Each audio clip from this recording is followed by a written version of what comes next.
So again, welcome. I am Becky Facina. I am with Alliance Health. I am their community education specialist.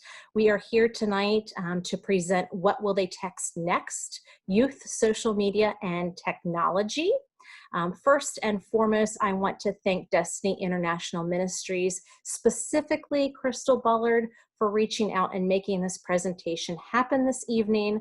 As well as allowing us to open the presentation to the public. So we're very excited about that. Your partnership is much appreciated, and I'm excited about this is actually going to be one of two sessions that I will be doing for Destiny International Ministries. So who is Alliance Health? A little bit about us for those that don't know us. We are the local management entity managed care organization for public behavioral health care in Durham, Wake, Cumberland, and Johnston counties. I work specifically out of our Johnston County office, which is located in Smithfield. We serve 471,000 plus individuals, Medicaid eligible and uninsured individuals, among a total population of over 1.7 million throughout those four counties. We manage a network of providers, ensuring quality care is received, as well as help individuals access care and navigate systems. You can also see on the screen there that we have a 24-hour access and information line, which is very important, 1-800-510-9132, and that is always open 24 hours, 7 days a week. So I also want to give credit where credit is due. Part of this presentation was created by the National Center for Missing and Exploited Children, as well as NetSmarts. You can find these resources at missingkids.org. I will also be referencing several other resources throughout the presentation, and there are about 3 or 4 reference or resource slides at the end of this presentation that you can go back to review if you want to do a deeper dive and research or access some of these resources that we discussed this evening. So throughout this presentation, we're going to talk about ways you can protect your children online, no matter how they access the internet. We know kids get online from school computers, friends' computers, laptops and tablets, cell phones, MP3 players, e-readers, game consoles, handheld gaming devices. Technology changes all the time, and kids are constantly finding the newest websites, apps, and gadgets. It's up to you to teach them the basic rules of internet safety so they can use all of these responsibly. Safe and responsible usage. So take a moment, let's talk about a screen challenge. Take a moment to total how much time you spend daily looking at a screen. I bet you'll be surprised at the actual number and how much time you actually spend looking at a screen. So you can do this on most smartphones now by going to the screen time, which is found in your settings app. And it looks typically like what you'll see right there on the screen. This person has 4 hours and 32 minutes of screen time, and you can see that it's broken down into productivity, social networking, reading and reference, and there are a variety of other things that they can even break it into further. So looking at your own usage, if you can do it now or take a look at it later, then take some time really estimating how much you think your child spends looking at a screen. If you know how much time you spend yourself, how much do you think your child spends looking at the screen? Well, let me tell you, here is what we know. 95% of teens own smartphones. 45% of teens say they're online almost constantly. 85% use social networking sites. Teens spend an average of 9 hours a day online. It's mind-blowing to me. 44% of our teens report often checking their phone for messages or notifications as soon as they wake up. It's the first thing that they do when they wake up. It's the first thing on their mind in the morning. 42% of teens expressed experiencing anxiety from phone deprivation.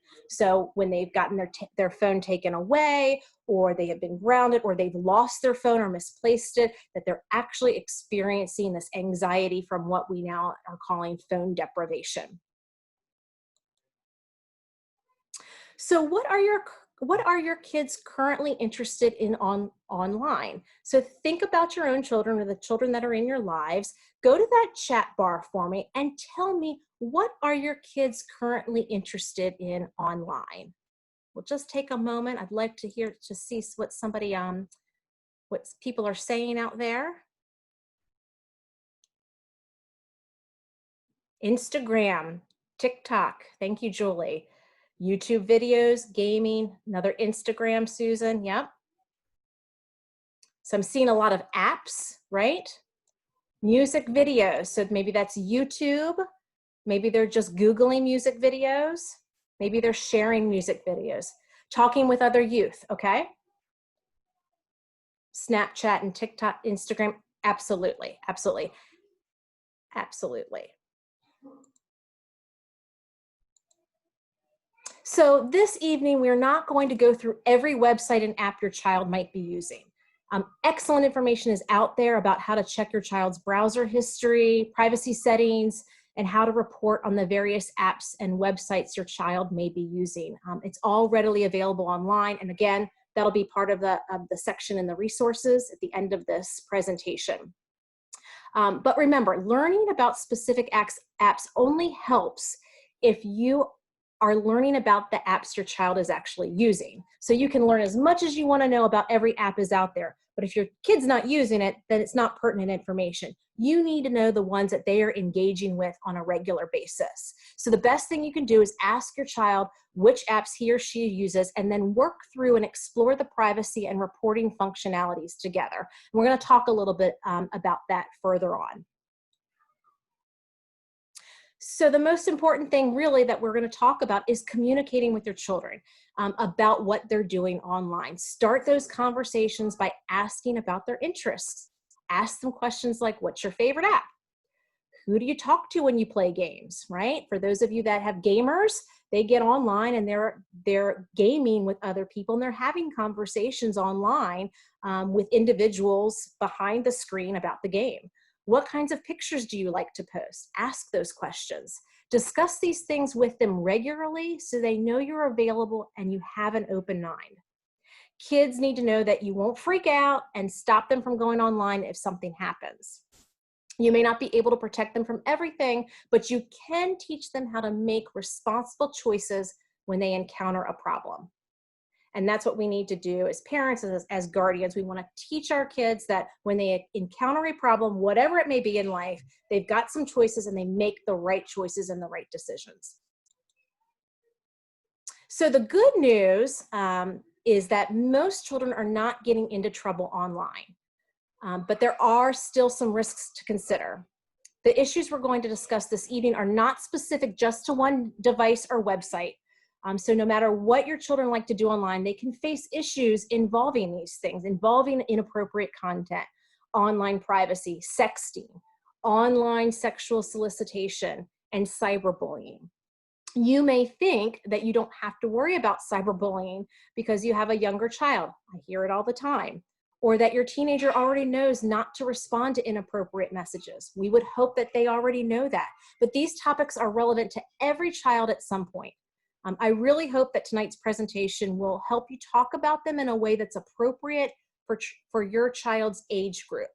So we're going to go ahead and get started. So this chart here shows how you can talk to your children about all of these online risks in any age group, in any age appropriate way. For example, you should start talking about online manners or netiquette with your youngest child so they have a good foundation for later lessons about issues like cyberbullying. You can start talking to your tweens about not posting revealing pictures and evolve that into a frank discussion about sexting when they become teenagers. You can talk to young children about not trusting everyone they meet online. Having those conversations right now with my 6-year-old. She really wants a YouTube channel. So we're having those conversations about, you know, if somebody reaches out to her or messages her or tries to comment on it. So talking about those privacy settings, and we'll talk a little bit later about privacy settings, but having those conversations as soon as your child begins to find interest or show interest in online activities. By the time they're teens, they'll be ready to discuss the risks of meeting individuals offline. Remember that the skills your child needs to practice safe behaviors online are skills built over time. So think about how we prepare our children to ride in cars safely, right? So we start by buckling them into their car seats. And as they grow into toddlers, we still buckle them in, but we start to talk about why they need to be buckled in. And we allow them to help us keep them safe by doing it themselves every now and again. And we require compliance, right? We don't drive unless they are buckled. I find myself saying this all the time, that I'm going to stop the car if they unbuckle themselves, or I'm going to pull over on the side of the road. So eventually, when our children are in cars without us, they have learned to wear their seatbelts through years of practice and of having that expectation set and enforced. So when they start driving on their own, we talk about requiring passengers to wear seatbelts. We don't start talking to them about wearing a seatbelt at the age of 16. We started at a very young age. And so this is the same and is true online. From the very beginning of a child's access to anything online, parents need to start talking to children at that age in an age-appropriate way about safe behavior online. These conversations must be regular and occur at all ages. So starting as soon as they're interested, keeping it going, keeping it relevant, and making sure that you're continuing to have those conversations. So here's a developmental and age-appropriate video that is an example of how to talk to young children about strategies for staying safe online. And I wanted to show this to you because it's a good way to start that conversation at a young age. Hi everyone, welcome back. I hope you had as much fun this summer as we did. Nettie and Webster are already back in school, and they're super excited to start learning new things. They're also excited about making new friends. In fact, connecting with new friends is the topic of this month's brand new video. Keep watching to find out how Webster used his net smarts when connecting with new classmates online. Club UIN presents Connecting with New Friends Online. It was the beginning of the school year, and Webster was just getting to know some of his new classmates. He was surprised to learn that they shared so many of the same interests. Like Webster, Dell loved basketball, Ada liked the guitar, and Link played almost all the same video games as he did. He could tell this was going to be a great year. One day, Webster and his new friends were playing outside after school. "Hey, do you have the Postpick app?" Dell asked. "Oh yeah, I love that one," Ada replied. "Add me. I'm Ada Girl 123.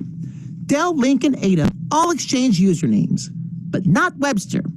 He didn't have the app. "Oh man, you've got to get it, Webster," they told him. "Go download it. It's free." Webster paused.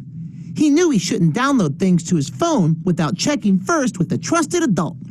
But he didn't want to seem uncool in front of his new friends. What should he do? But then he had an idea. "That sounds fun. I'll download it when I get home. That way a trusted adult can help me with the privacy settings. Then I'll add you guys." "Good idea," Link said. "Yeah, my mom didn't like Postpick at first, but now that we made the account private, she's okay with it, and I get to share with my friends," Dell added. Webster was glad to hear that his new friends already knew a lot about how to UIN. That night, Webster and I downloaded the app. We made a username that didn't reveal too much, like his birth date or age, created a strong password with numbers, letters, and symbols, and then set his account to private so that only people he okayed could see his posts.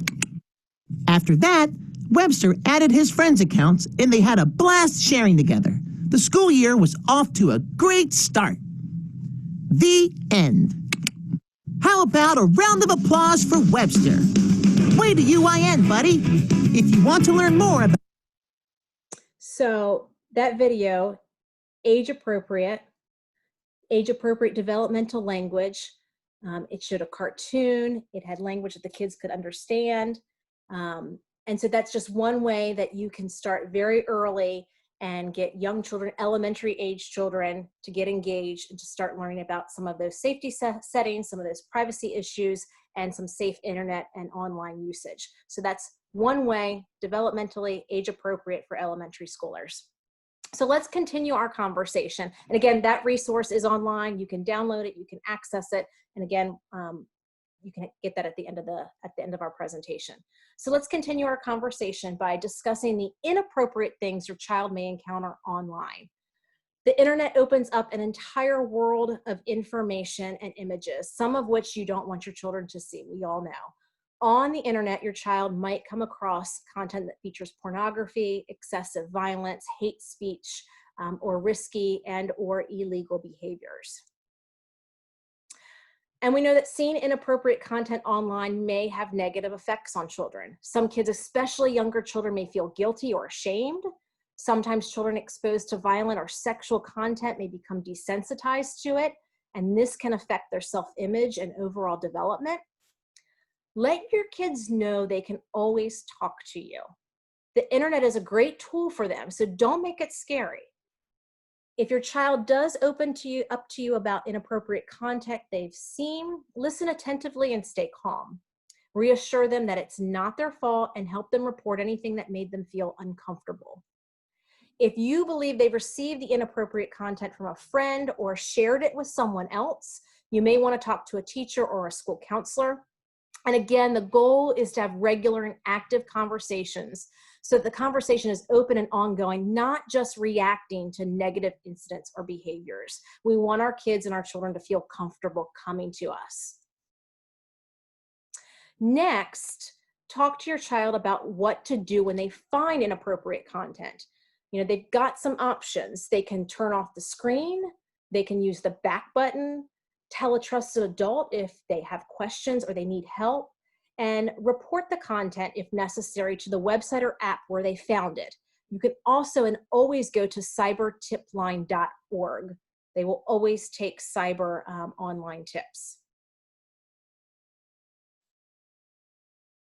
So when we talk about, you know, what happens when they see inappropriate content, we also need to talk to them about posting inappropriate content. So inappropriate information your child shouldn't share online includes illegal or inappropriate behavior, offensive language, threats of violence, underage drinking or drug use, and hate speech. Posting these things online means your child may possibly damage their reputation at school. They may damage their reputation in the workplace or among their friends.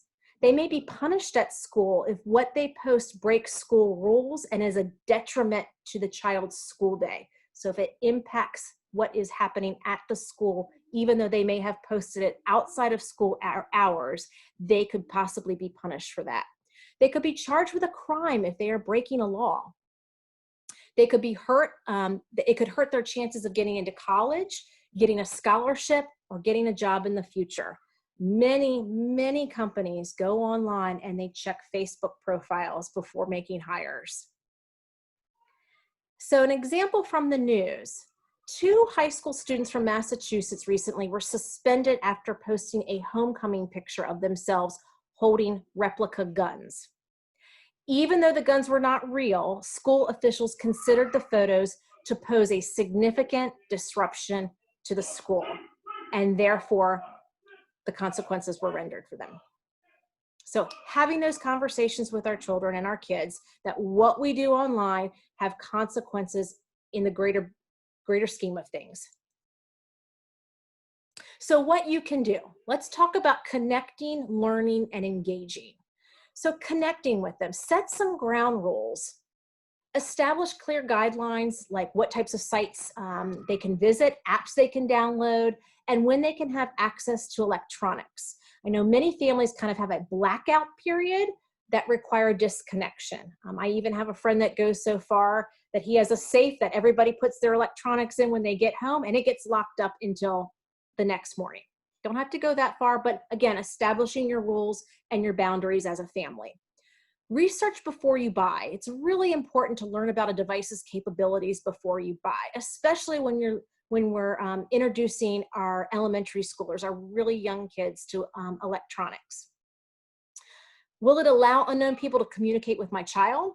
Will this allow children to make unchecked purchases? Are you going to get a $3,000 bill from Amazon because they have spent up and they allowed them to have unchecked purchases? Go beyond safeguards.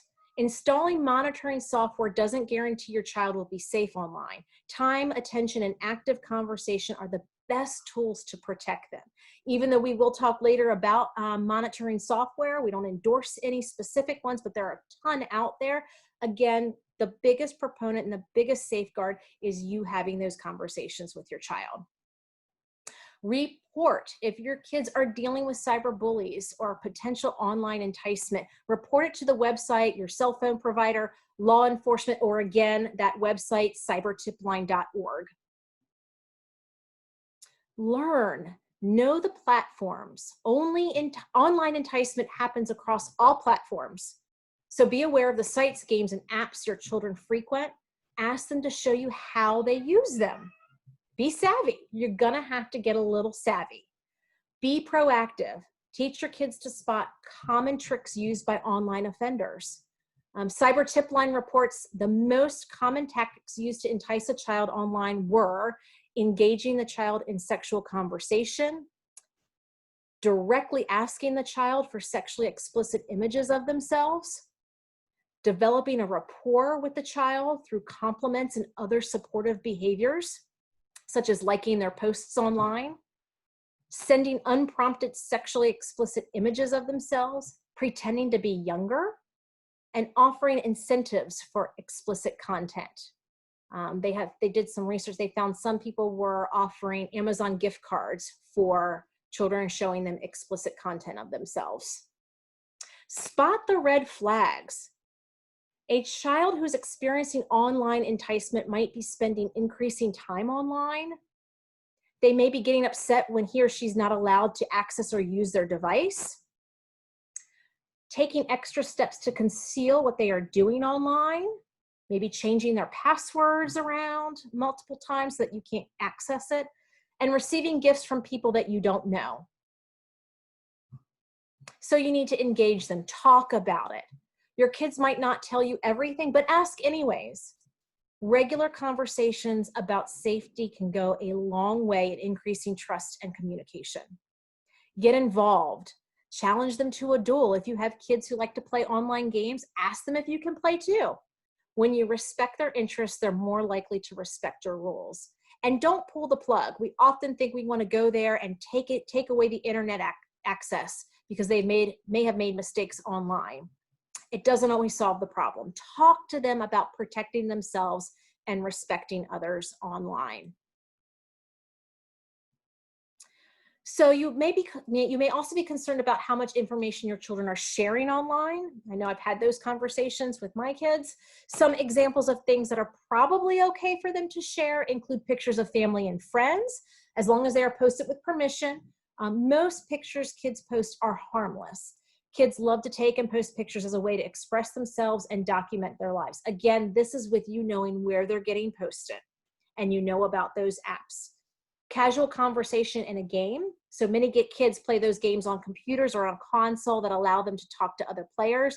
Typically, this kind of casual conversation is usually fine when kids stick to talking about the game. And again, having those open conversations about when those conversations go outside of the game, how are they supposed to deal with it? How are they supposed to interact with that other person on the other side of the computer? But also know that there are certain kinds of personal information that you definitely don't want your kids revealing. And so those include passwords, your home address, your location, home and cell phone numbers, and email addresses. And there's research that was done in 2018 that these numbers every year increasingly get higher in terms of the numbers of kids that are posting this personal information on social media websites and online. So we know that these things are security risks by posting that information. Identity theft is one of the things that can possibly happen. What's really interesting about identity theft is that you may not know it until down the road. They target children because you're less likely to notice until your child is older, like when they apply for their first credit card. For example, they may steal children's social security numbers, names, and birth dates. Online scams. Many children, especially young children, may be tricked into sharing passwords or visiting inappropriate sites by online scammers promising prizes or money. Hacking. Sharing passwords and other account details can result in someone hacking into children's accounts and pretending to be them, or stealing files and other information you store on your computer. Hackers are very, very savvy. That's why they're called hackers. And then online enticement. We talked about that in our previous slides. Online enticement involves an individual communicating with a child via the internet with the intent to commit a sexual offense or abduction. And then we have sextortion.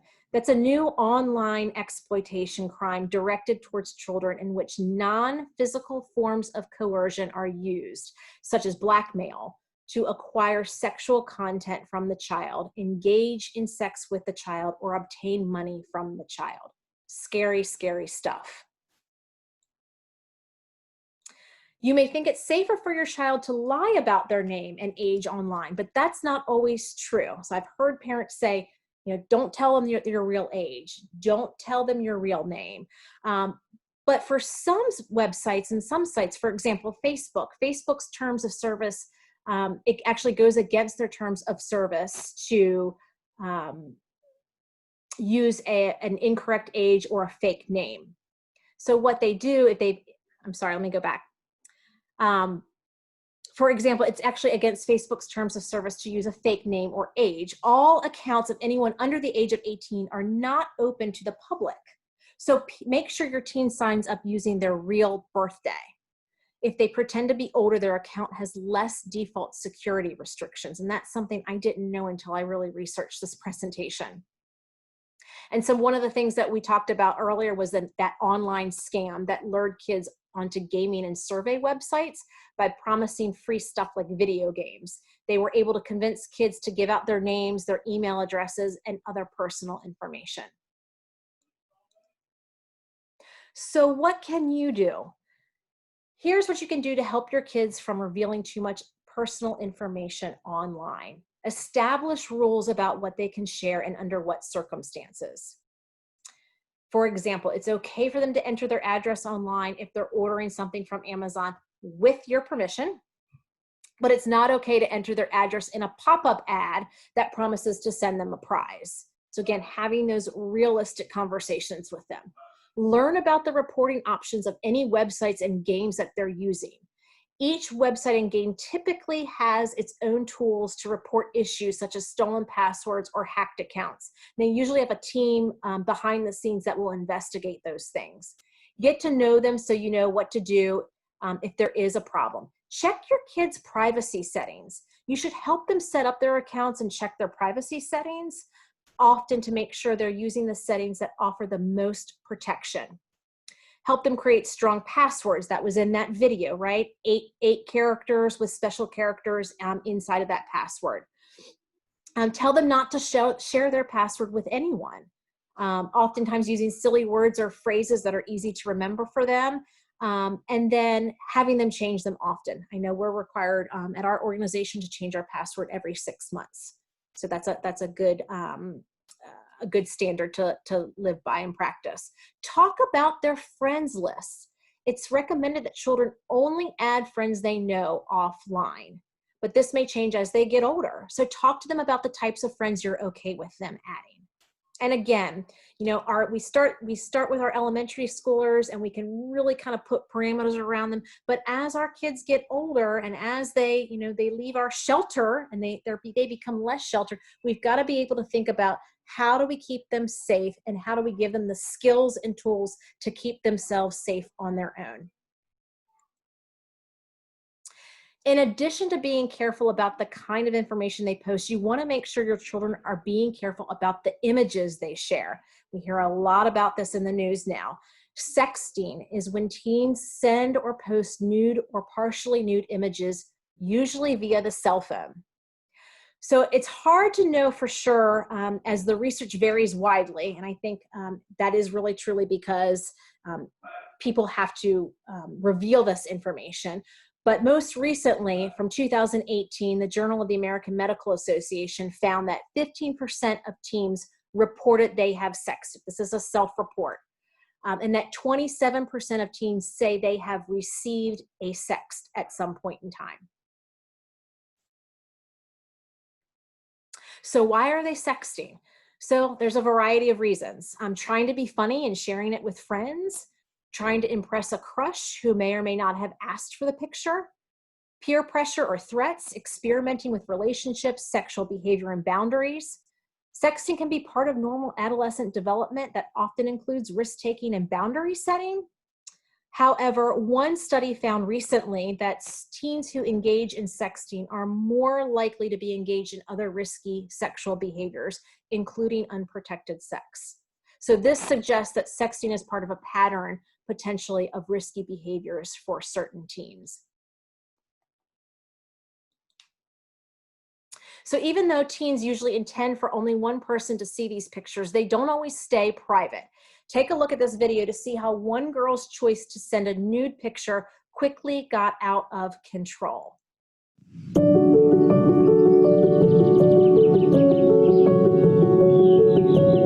You probably get lots of messages every day, but what if you got one like this?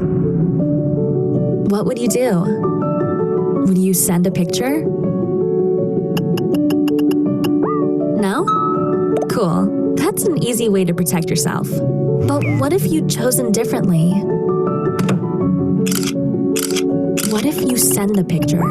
They'd never share it with anyone else, right? Do you want the picture shared with others? Sorry, you no longer have a choice. It's out of your hands now. Because sometimes people we trust break that trust. Maybe the person you sent the picture to shows it to some friends. Maybe they send it to a couple friends, who send it to a couple more friends, you get the idea. It spreads, and you never know who might see it. Your little brother? Your mom? Other people at school? And I would never. Even strangers could get a hold of your picture. You never really know where that picture will end up. Look at it. How long it will be out there? Or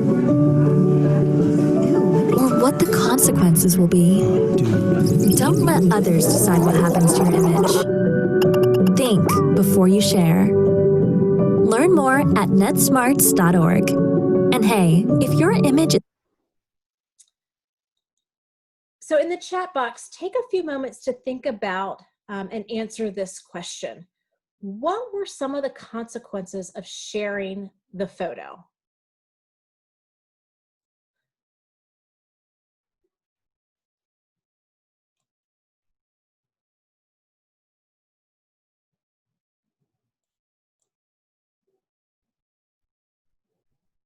Shame.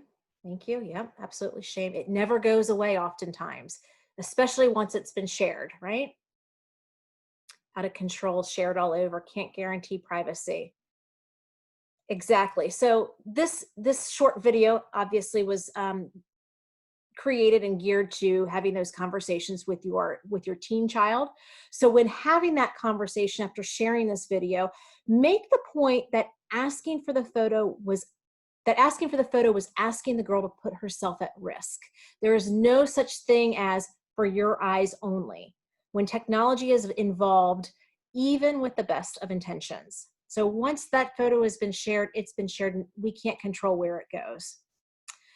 There are many consequences to sexting, some of which you saw in the previous video. Humiliation at home, at school, and online if the image spreads. Bullying by peers, sometimes so extreme teens don't want to go to school. I've seen that before. Blackmail by someone threatening to distribute earlier sexting images if they don't send more or they don't do what they want them to do. Suspension or expulsion from school or losing a spot on a school sports team. I'm sure many of you teachers out there have seen this at some point in time. And police involvement, which does not usually result in the teen being charged with a serious crime, but it may result in mandated education programs or community service, and obviously a potential charge. So here are some things to do to address sexting with your child. And again, having those age-appropriate conversations. These are not conversations we probably start at the elementary school level. Talk to them about the consequences. They may not realize that they can get in trouble at school or with the police. They also may not realize the image can stay online for a long time if it spreads. Tell them never to forward a sexting image. This could mean big trouble at school and with the police. Plus, it's a major violation of trust and exposes the person in the picture to potential ridicule. Discuss healthy sexual relationships. Be open and honest. They should be able to talk to you about sexual things. Make sure they know what's healthy and what's not. And emphasize that anyone who pressures them to send a sexual picture is not someone they can trust. Talk about ways an image can spread online. Even if your child thinks their boyfriend or girlfriend would never forward their picture, there are other ways a photo could be spread, such as if a phone is lost, borrowed, or stolen. Report it to your child's school or to the police if you know a child is being blackmailed, a photo is being passed around without consent, or a child is being bullied. Ignoring the situation will not help the child in the photo. And you can also make that report at cybertipline.org. You'll hear that website over and over again. So how do solicitations occur? The majority of them, of sexual solicitations and aggressive solicitations, occur among older teens. Most teens are solicited by their peers or young adults in a very casual way and report not being very bothered by it. Many of them simply remove themselves from the situation by blocking the person who sent the inappropriate request, asking them to stop, or leaving the site. So that's what we hope our teens will do in those instances.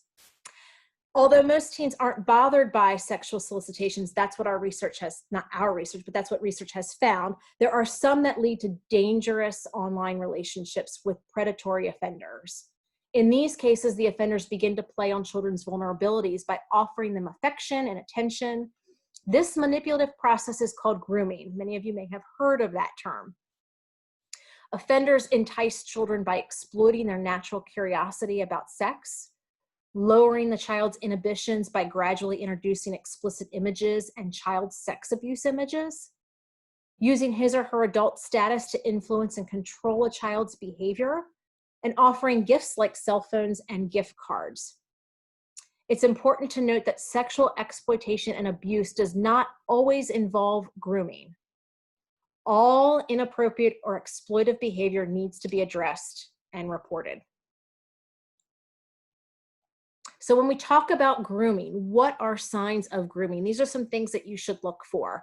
Check if your child is receiving gifts through the mail, like bus tickets, cell phones, webcams, calling unknown numbers, rejecting family and friends in favor of spending time online, getting upset when he or she can't get online or have access to the internet, minimizing the screen or turning off the monitor when you come into the room, so acting extremely secretive. If you see any of these signs, don't ignore them. Talk to your children. Check out what they're doing online and who they're talking to. Get immediate help if you suspect something is wrong. Again, all inappropriate, abusive, or exploitive behavior needs to be responded to and to be reported, whether or not signs of grooming are present. So in the next slide, we will view a video that depicts Ryan and Noah. They reveal how dangerous it can be to trust someone you've only met online. Even though the majority of sexual solicitations target girls, boys are also targeted. It's really important for us to remember our boys. And often they do not report the incidents.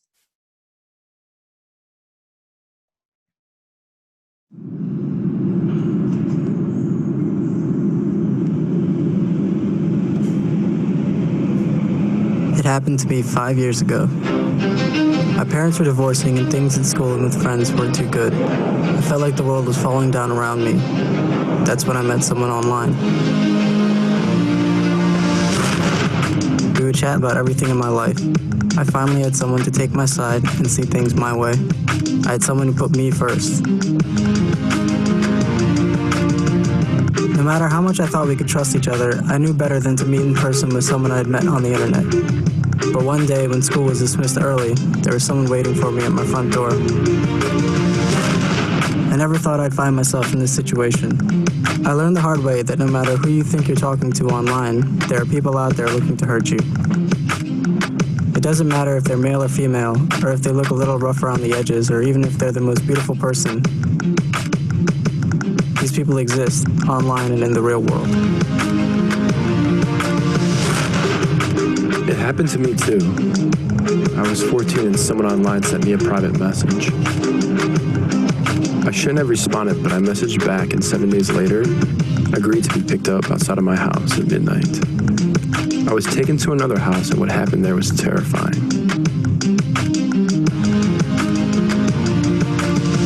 I'll remember it for the rest of my life. I felt numb and powerless and didn't know what to do. I was too afraid to tell my parents and ashamed of what everyone would think of me. But hiding it was a mistake. I saw the car that I was taking and driving around my neighborhood all summer long. Was I being targeted again, or was someone else being victimized? I finally decided to tell someone.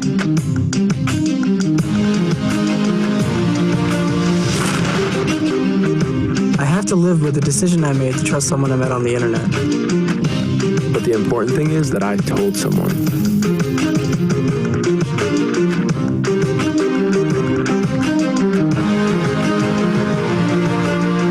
I'm not a victim, but a survivor.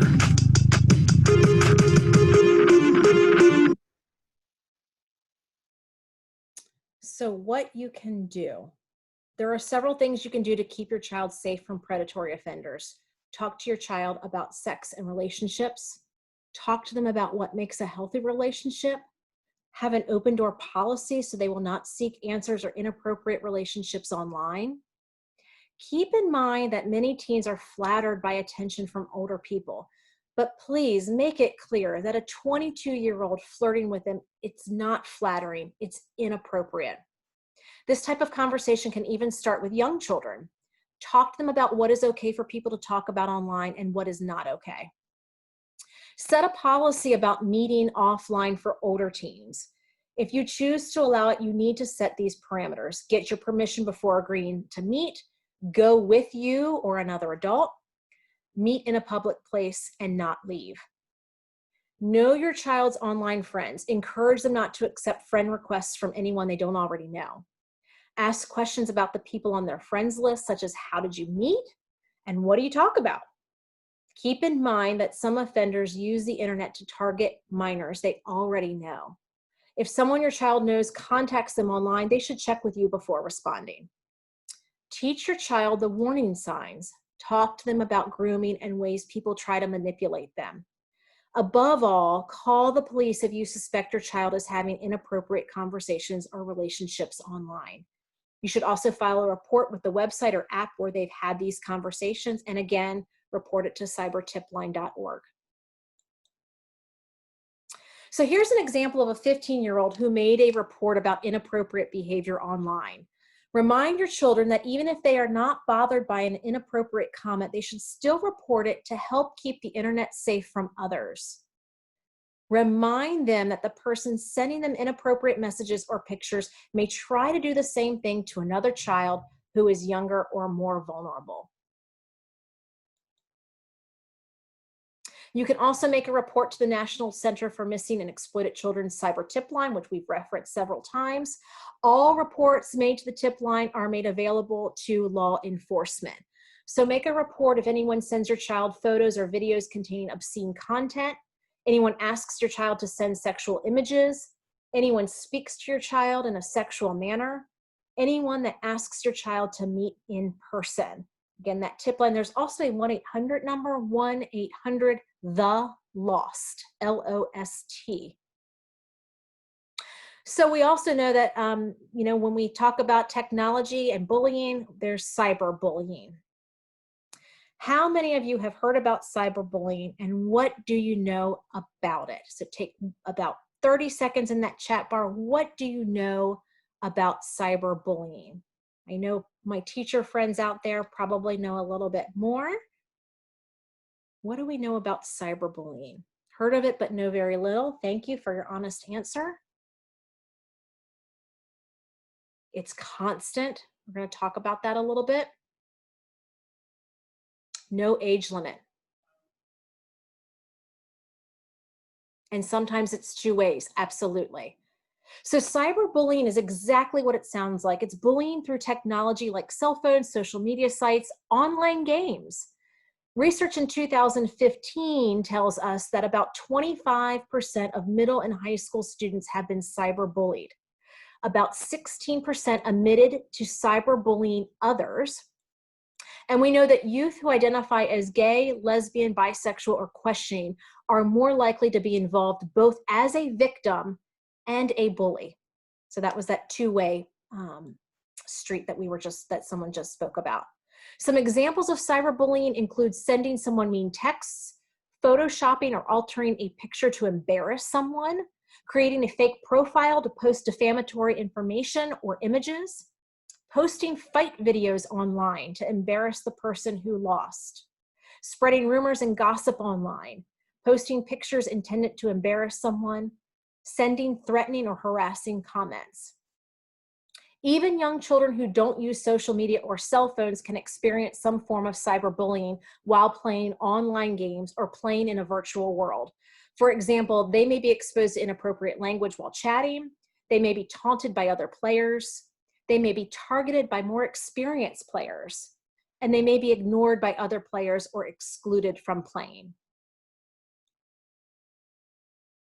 So cyberbullying does differ from regular bullying in a number of ways. It often spreads faster than in-person bullying because of instant online communication. It has a wider audience because it can easily be sent to a potentially unlimited amount of people. It follows children home from school so they can't get away from it. All of this can undermine your child's sense of security. They don't feel safe at school because cyberbullies are frequently classmates and other peers, and they don't feel safe at home because the bullying is happening 24/7 online. So we do know that suicide among cyberbullying victims is rare.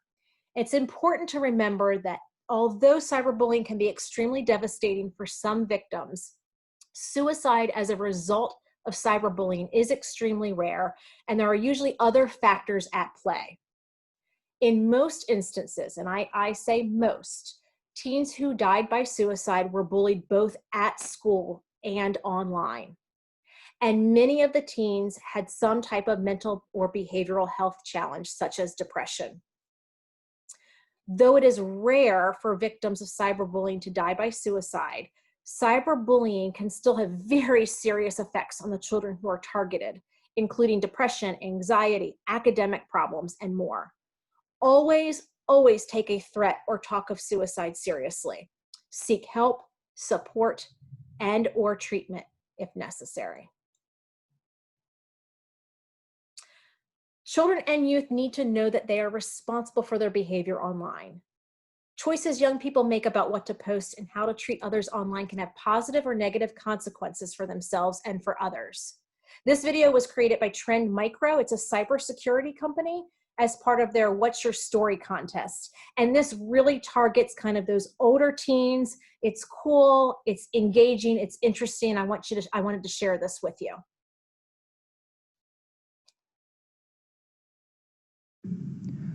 This is a line, and this line is mine. You will kindly find my feet and my spine are perfectly aligned. You'll also find that on either side is a plus and a minus sign. Right now I'm on this line, minus this, now I'm online. This is a line, and this line is mine. You will kindly find my feet and spine are on the plus sign.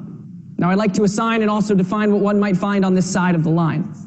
I will not pretend that there are no consequences of saying something offensive online, no matter what my ignorant friend says. Because words are all I have, and yeah, I know it's sad we hide behind the mask of the latest social networking fad.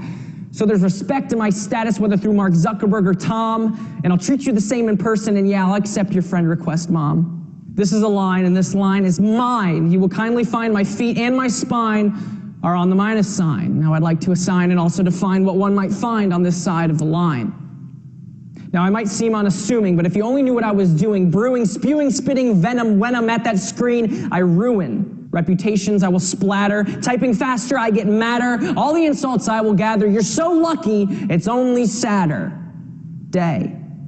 You have one day. Oh yes, Sunday, for my words to die away. And on that one day, oh, I must say, you're gonna wish you had a different name.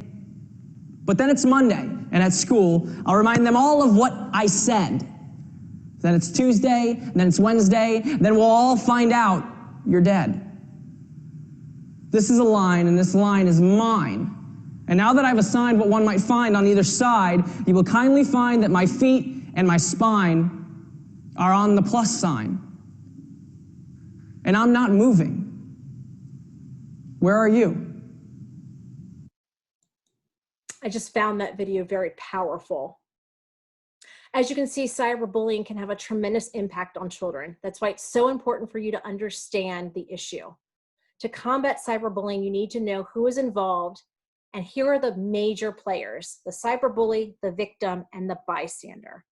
So the cyberbully is can be someone who instigates the bullying or someone who joins in. The victim is the one being bullied, usually both online and offline. And then the bystander or bystanders, those who stand by and watch the cyberbullying happen but do nothing. Your child may fall in at least one of these categories, sometimes more than one, because many children who are cyberbullied also cyberbully others. They have also probably been bystanders at one point or another in time. Let's talk about how to address children in each of these categories. Because of cyberbullying can be so far-reaching, it greatly impacts its victims. If your child is being cyberbullied, he or she may suddenly stop using this computer or cell phone, act nervous when receiving an email, instant message, or text, seem uneasy about going to school, withdraw from friends and family. If you see any of these signs, don't ignore them. Cyberbullying victims need to feel that you are taking the problem seriously and that you are going to do everything that you can to help. Here are some specific ways you can help if your child is a victim of cyberbullying. Support your child. Stay calm, but don't downplay the incident or incidents. Thank your child for coming to you about the cyberbullying. Review what happened together and see if there are steps the child can take to address the issue. Consider saving the evidence. Ask the school or the police about taking screenshots and printing out any messages. If there's an investigation, they may want to see proof of what was posted. Block cyberbullies. Tell your child not to respond to the messages and take advantage of website features that allow you to block any user who is bothering you. Set up new accounts. This includes email, instant messaging, social media sites, and even cell phone numbers sometimes. Make sure they only give the new information to friends they trust. And talk to your child's school. Remember, most cyberbullying involves in-person bullying by someone your child knows, usually a classmate. Teachers and administrators should work together on a plan to address the bullying in school, and they may have specific rules against cyberbullying. Report it to the website or app where the cyberbullying is taking place. You might also be able to report unwanted text messages to your cell phone provider and then have them block certain numbers or do it on your own phone. If you feel that any laws have been broken or if your child has been threatened, then contact the police for help. And again, make that report to cybertipline.org. Finally, remember to take your child seriously. Don't use phrases like kids will be kids. Bullying can be very painful. Comfort your child by offering your support and understanding. Sometimes parents don't find out that their children are cyberbullying others until they hear about it from another parent or from the school. Be proactive and look for these signs. Your child may be involved with cyberbullying if they quickly switch screens or close programs when you walk by, use the computer at all hours of the night, get unusually upset if they cannot use the computer, laugh excessively while online, avoid discussions about what they're doing, use multiple accounts, or use an account that is not their own. If you notice any of these behaviors, get involved and ask them to show you what they're doing. And to help prevent your child from becoming a cyberbully, you can establish expectations for online behavior. So make sure your child knows that you think bullying and cyberbullying are unacceptable. Set consequences for cyberbullying. This will vary by family, but can include losing internet privileges or more supervised internet use.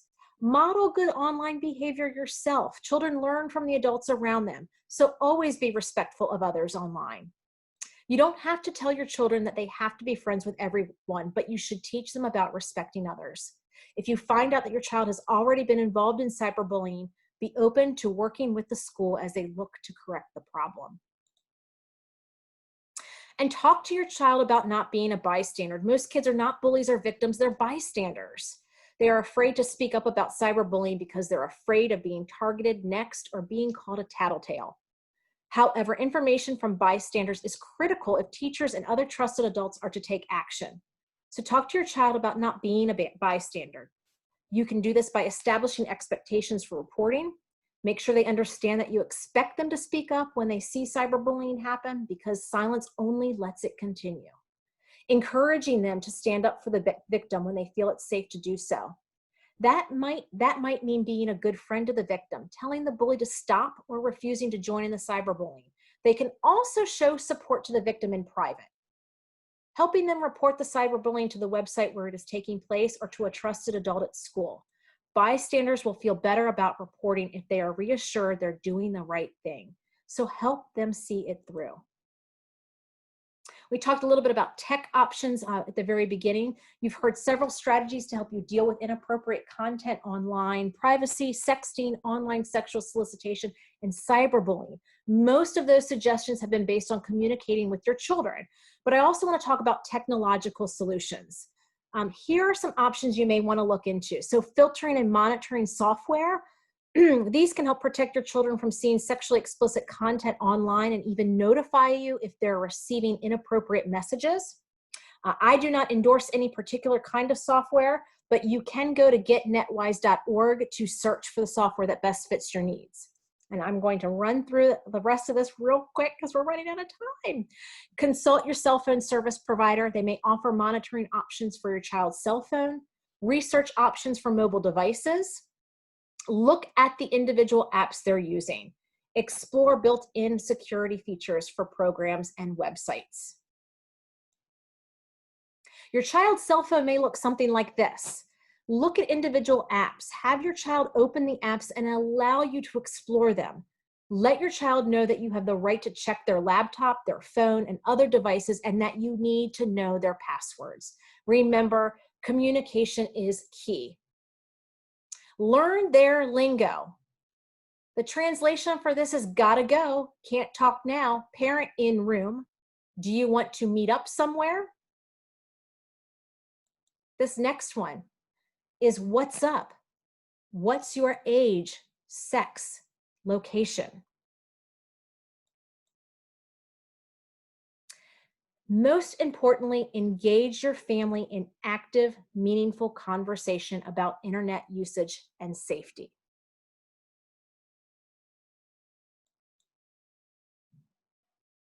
These are the resources that I was referring to, several pages of them.